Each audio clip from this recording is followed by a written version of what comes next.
Dalawang suspect sa pagtutulak ng illegal na droga ang arestado sa Pasig.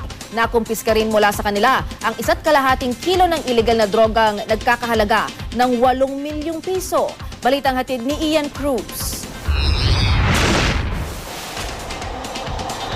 Nalaglag sa kamay ng Eastern Police District ang magkamag-anak na sina Teng Musa Bagundang at Naser Piang Giaban.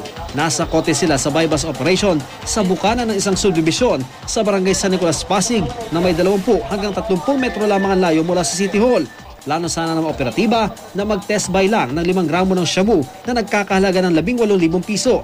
Pero nang kumuha raw ng item ang mga suspect, doon na naghinala ang operatiba na may dala silang bulto ng droga na umaabot nga sa 1.5 kilos at may market value na halos 8 milyong piso. Nakalagay daw ang droga sa paper bag. Yung isang operatiba natin, nung kinuha niya ron sa blue bag na nandoon yung kulay blue na bag, nakita yung portion nung dala nila. Yun nga, nag-chance na kami na na volume yung dala nila. Ipresenta ang dalawa kay Mayor Bobby Eusebio ng Pasig na nagulat din sa nangyaring bentahan ng droga sa kanyang syudad at malapit pa sa City Hall. Pero kumpara sa shabu Tiangueno noong 2006 na nasa 40,000 piso lamang ang halaga ng nakuhang shabu, mas malaki raw di hamak ang natimbog na droga sa mga suspect. Bagong subdivision sa labas nila at malapit din dito.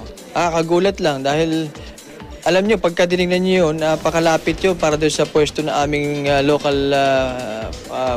police. Ang personnel namin nandun din. Sabi, parang wala kinatatakutan.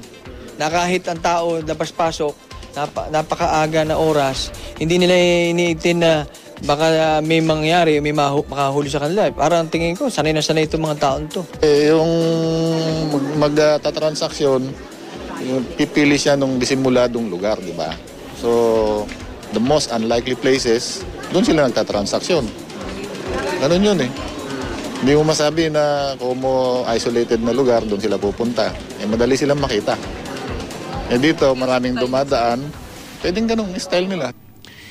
Ang sasakyan ng mga suspect na isang SUV ay peke rin ang plaka. Maharap sa kasong paglabag sa Comprehensive Dangerous Drugs Act ang mga suspect. May follow-up pa raw ang EPD laban sa mga kasama nila at sa source ng droga. Bibigyan daw ng insentibo ng pamahalang lokal ng Pasig ang mga pulis na kasama sa operasyon. Ian Cruz, GMA News.